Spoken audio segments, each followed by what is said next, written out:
नमस्कार दोस्तों, मैं हितेश शर्मा आप सभी का एडुकेटिव स्पेस में स्वागत करता हूं। आज की इस वीडियो में हम हिमाचल प्रदेश यूनिवर्सिटी द्वारा 2023 में जो है एमए ज्योग्राफी का एंट्रेंस टेस्ट हुआ था, उससे क्वेश्चन को जो है सॉल्व करेंगे।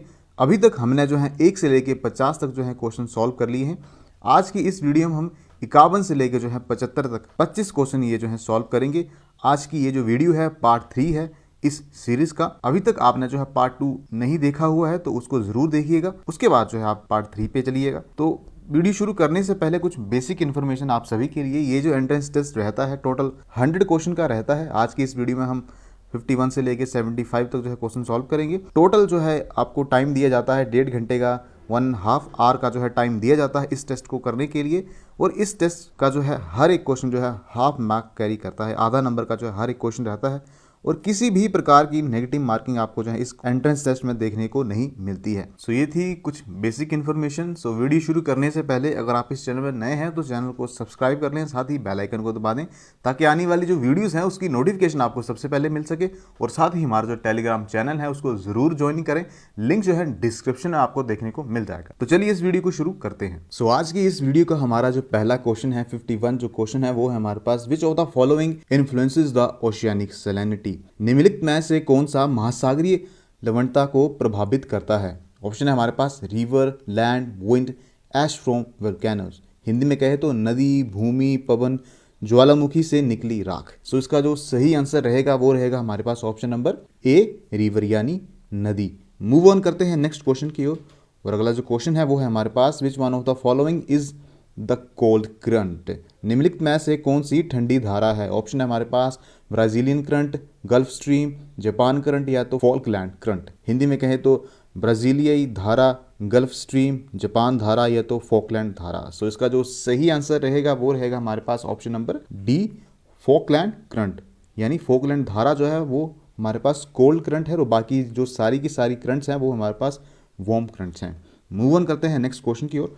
और अगला जो क्वेश्चन है वो है हमारे पास, which one of the following is a warm current. निम्नलिखित में से कौन सी एक गर्म धारा है। ऑप्शन है हमारे पास Canary current, Labrador current, Kuroshio current, Kuril current. Hindi में कहें तो कैनरी धारा, लेब्राडोर धारा, क्रोशियाई धारा या तो कुरिल धारा। सो इसका जो सही आंसर है वो है हमारे पास ऑप्शन नंबर सी, क्रोशियाई करंट यानी क्रोशियाई धारा। सो मूव ऑन करते हैं नेक्स्ट क्वेश्चन की ओर।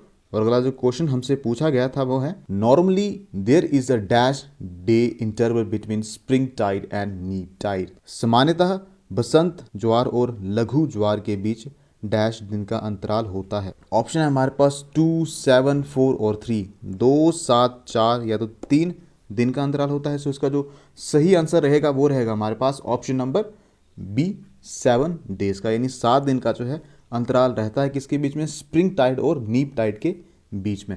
मूव ऑन करते हैं नेक्स्ट क्वेश्चन की ओर। और अगला जो क्वेश्चन हमसे पूछा गया था वो है, the largest coral reef in the world is found near the coast of which one of the following countries. विश्व की सबसे बड़ी प्रवाल भित्ति निम्नलिखित में से किस देश के तट के पास पाई जाती है। ऑप्शन है हमारे पास क्यूबा, घाना, ऑस्ट्रेलिया या तो फिलीपींस। सो इसका जो सही आंसर रहेगा वो रहेगा हमारे पास option number C, Australia. Move on करते हैं नेक्स्ट क्वेश्चन की ओर। और अगला जो क्वेश्चन है वो है हमारे पास, which among the following is are major determinants of ocean temperature. निम्नलिखित में से कौन से या तो कौन सा समुद्र के तापमान का प्रमुख निर्धारक है या हैं। सो ऑप्शन है हमारे पास latitude, ocean currents, unequal distribution of land and water या तो ऑप्शन डी है हमारे पास डेंसिटी ऑफ वाटर। हिंदी में कहे तो अक्षांक, महासागरीय धाराएं, भूमि और जल का असमान वितरण या तो पानी का घनत्व। सो इसका जो सही आंसर रहेगा वो रहेगा हमारे पास ऑप्शन नंबर ए, लैटिट्यूड यानी अक्षांक। मूव ऑन करते हैं नेक्स्ट क्वेश्चन की ओर। और अगला जो क्वेश्चन है वो हमसे पूछा गया था वो है, विच of the following is the largest river basin of Indian peninsular reason. निम्नलिखित में से कौन सी भारतीय प्रायद्वीपीय क्षेत्र की सबसे बड़ी नदी घाटी है। ऑप्शन है हमारे पास महानदी, गोदावरी, कृष्णा, कौन्या। सो इसका जो सही आंसर रहेगा वो रहेगा हमारे पास option number B, Godavari. Move on करते हैं नेक्स्ट क्वेश्चन की ओर। और अगला जो क्वेश्चन है वो है हमारे पास, most of the Indian rainfall is. भारतीय वर्षा का अधिकांश भाग है। ऑप्शन हमारे पास साइक्लोनिक, एलूसिव, ओरियोग्राफी या तो कन्वेक्शनल। हिंदी में कहें तो चक्रवाती, मयाबी, पर्वतीय या तो संवहनीय। सो इसका जो सही आंसर रहेगा वो रहेगा हमारे पास option number C, orographic rainfall यानी पर्वतीय जो रेनफॉल है वो इंडिया की मोस्ट जो है रेनफॉल इसी से ही होती है। मूव ऑन करते हैं नेक्स्ट क्वेश्चन की ओर और अगला जो क्वेश्चन हमसे पूछा गया था वो है the concept of differential heating was primarily given to explain which of the following geographical phenomena in India. विभेदक तापन की अवधारणा मुख्य रूप से भारत में निम्नलिखित में से किस भौगोलिक घटना की व्याख्या करने के लिए दी गई थी। ऑप्शन है हमारे पास मॉनसून, जेट स्ट्रीम्स, साइक्लोन्स या तो डेजर्ट स्ट्रॉम। हिंदी में कहे तो मॉनसून, जेट प्रवाह, चक्रवात या तो रेगिस्तानी तूफान। इसका जो सही आंसर रहेगा वो रहेगा हमारे पास ऑप्शन नंबर ए मॉनसून, यानी हिंदी में भी मॉनसून ही है। सो इसका जो सही आंसर है वो है हमारे पास option number A monsoon. Move on करते हैं नेक्स्ट क्वेश्चन की ओर और अगला जो क्वेश्चन है वो है हमारे पास which region of India is usually affected by tropical cyclones. Bharat का कौन सा क्षेत्र उष्णकटिबंधीय चक्रवात से प्राय प्रभावित होता है। ऑप्शन है हमारे पास inland region, hilly region, coastal region या तो प्लेटू रीजन। हिंदी में कहे तो अंतर्देशीय क्षेत्र, पहाड़ी क्षेत्र, तटीय क्षेत्र या तो पठारी क्षेत्र। सो इसका जो सही आंसर रहेगा वो रहेगा हमारे पास option number C coastal region यानी तटीय क्षेत्र। मूव ऑन करते हैं नेक्स्ट क्वेश्चन की ओर। सो अगला जो क्वेश्चन हमसे पूछा गया था वो है in which of the following state of India we find the AS type of climate as per Koppen's classifications. Koppen के वर्गीकरण के अनुसार भारत के निम्नलिखित में से किस राज्य में हम एएस प्रकार की जलवायु पाते हैं। ऑप्शन है हमारे पास Assam and Arunachal Pradesh, Coromandel coast, Maharashtra and Telangana या तो केरला एंड कोस्टल कर्नाटका। हिंदी में कहे तो असम और अरुणाचल प्रदेश, कोरमंडल तट, महाराष्ट्र और तेलंगाना, केरल और तटीय कर्नाटका। तो इसका जो सही आंसर है वो है हमारे पास option number B Coromandel coast यानी कोरमंडल तट में जो आपको एएस टाइप का जो है क्लाइमेट देखने को मिलता है। मूव ऑन करते हैं नेक्स्ट क्वेश्चन की ओर और अगला जो क्वेश्चन है वो है हमारे पास which type of forest occupies the highest percentage of area in India. Bharat में किस प्रकार के वनों के क्षेत्रफल का प्रतिशत सर्वाधिक है। ऑप्शन है हमारे पास deciduous, savanna and desert vegetation, equatorial, evergreen, tropical rain forest, पर्णपाती, सवाना और रेगिस्तानी वनस्पति, भूमध्य रेखीय, सदाबहार या तो उष्णकटिबंधीय वर्षा वन। सो इसका जो सही आंसर है वो है हमारे पास option number A deciduous forest यानी पर्णपातीपन। मूव ऑन करते हैं नेक्स्ट क्वेश्चन की ओर और अगला जो क्वेश्चन है वो है हमारे पास the mangroves forest of Ganga delta are known as. Ganga delta में मैनग्रूव वनों को क्या कहा जाता है। ऑप्शन है हमारे पास monsoon forest, Sundarbans, tropical forest, swamp forest. Hindi में कहे तो मॉनसून वन, सुंदरवन, उष्णकटिबंधीय वन या तो दलदली वन। सो इसका जो सही आंसर रहेगा वो रहेगा हमारे पास option number B Sundarban. Move on करते हैं नेक्स्ट क्वेश्चन की ओर और अगला जो क्वेश्चन है वो है हमारे पास in India the maximum area is covered by which type of soil. Bharat में अधिकतम क्षेत्रफल किस प्रकार की मिट्टी से ढका है। ऑप्शन है हमारे पास laterite soil, red soil, black soil या तो अलूवियल सॉइल। हिंदी में कहे तो लिटरेल मिट्टी, लाल मिट्टी, काली मिट्टी या तो जलोढ़ मिट्टी। सो इसका जो सही आंसर रहेगा वो रहेगा हमारे पास option number D alluvial soil यानी जलोढ़ मिट्टी से जो है इंडिया का मैक्सिमम जो है पार्ट आपको कवर हुआ देखने को मिलेगा। मूव ऑन करते हैं नेक्स्ट क्वेश्चन की ओर और अगला जो क्वेश्चन है वो है हमारे पास झूम कल्टीवेशन रेफर्स टू। झूम खेती संबंधित है, किससे संबंधित है। ऑप्शन है हमारे पास terrace farming, step farming, shifting agriculture या तो जामुन कल्टीवेशन। हिंदी में कहे तो सीढ़ीदार खेती, स्टेप खेती, स्थानांतरित कृषि या तो जामुन की खेती। सो इसका जो सही आंसर रहेगा वो रहेगा हमारे पास option number C shifting cultivation यानी स्थानांतरित कृषि। मूव ऑन करते हैं नेक्स्ट क्वेश्चन की ओर और अगला जो क्वेश्चन है वो है हमारे पास which branch of geography does not belongs to human geography. भूगोल की कौन सी शाखा मानव भूगोल से संबंधित नहीं है। ऑप्शन हमारे पास population geography, economic geography, physical geography and social geography. Hindi में कहें तो जनसंख्या भूगोल, आर्थिक भूगोल, भौतिक भूगोल या तो सामाजिक भूगोल। काफी आसान क्वेश्चन है। सो इसका जो आंसर रहेगा वो रहेगा हमारे पास option number C physical geography यानी भौतिक भूगोल जो है हमारे पास ह्यूमन ज्योग्राफी का पार्ट नहीं है, इसकी जो है ब्रांच नहीं है। मूव ऑन करते हैं नेक्स्ट क्वेश्चन की ओर और अगला जो क्वेश्चन है ग्रीन रेवोल्यूशन केम इन। हिंदी में कहे तो हरित क्रांति आई थी, कब आई थी।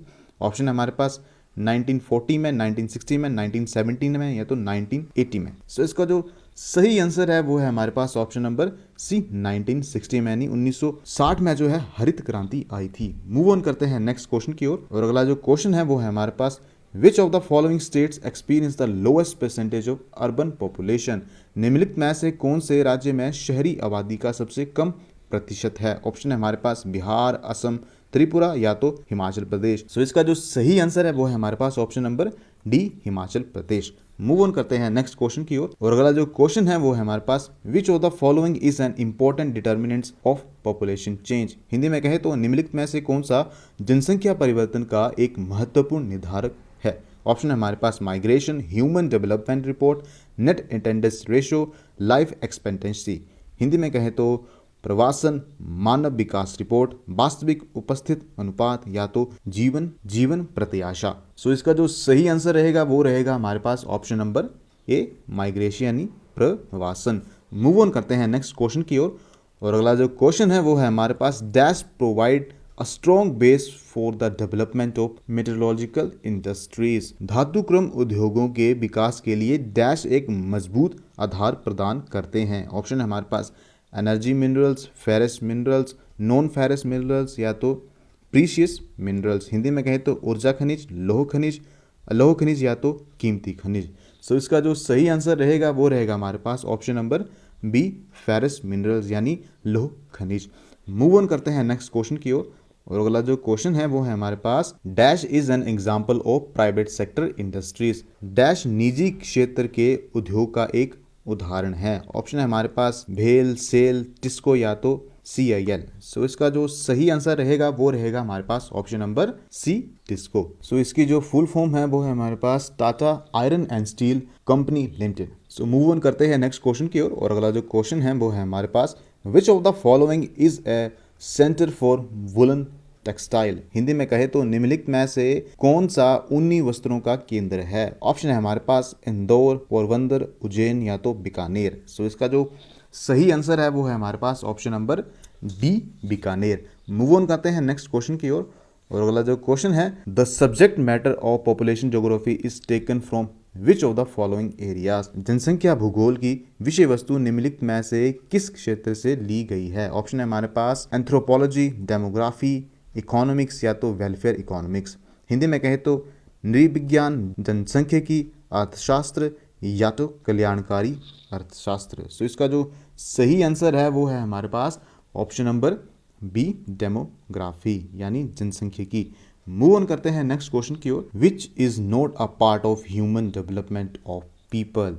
कौन सा जनता के मानव विकास का भाग नहीं है।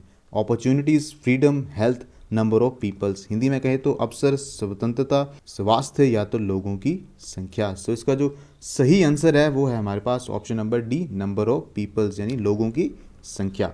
सो मूव ऑन करते हैं आज की इस वीडियो के लास्ट क्वेश्चन की ओर, और हमारे पास जो लास्ट क्वेश्चन है वो है which state has the highest density of population. किस राज्य में जनसंख्या का घनत्व सबसे अधिक है।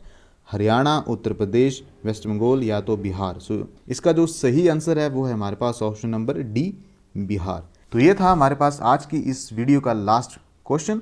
आज की इस वीडियो में हमने 51 से लेके 75 तक जो है क्वेश्चन सॉल्व कर लिए हैं, और ये जो है MA ज्योग्राफी एंट्रेंस टेस्ट की जो है सीरीज का थर्ड पार्ट है। सो आई होप आपको जो है इस वीडियो के माध्यम से जो है कुछ जानने को मिला होगा, काफ़ी ज़्यादा इन्फॉर्मेटिव रही होगी आप सभी के लिए। अगर वीडियो जो है इन्फॉर्मेटिव लगी है तो इसको ज़रूर लाइक करें, अपने दोस्तों के साथ शेयर करें, और साथ ही अभी तक आपने हमारा जो चैनल सब्सक्राइब नहीं किया हुआ है तो उसको ज़रूर करें, और साथ ही बेल आइकन को दबा दें ताकि आने वाली जो वीडियोस है उसकी नोटिफिकेशन आपको जो है सबसे पहले मिल सके। और साथ ही हमारा जो टेलीग्राम चैनल है उसको भी ज्वाइन करें, लिंक जो है आपको डिस्क्रिप्शन में सबसे पहले ही देखने को मिल जाएगा। सो मिलेंगे आपसे अगली वीडियो में, तब तक के लिए bye bye and take care.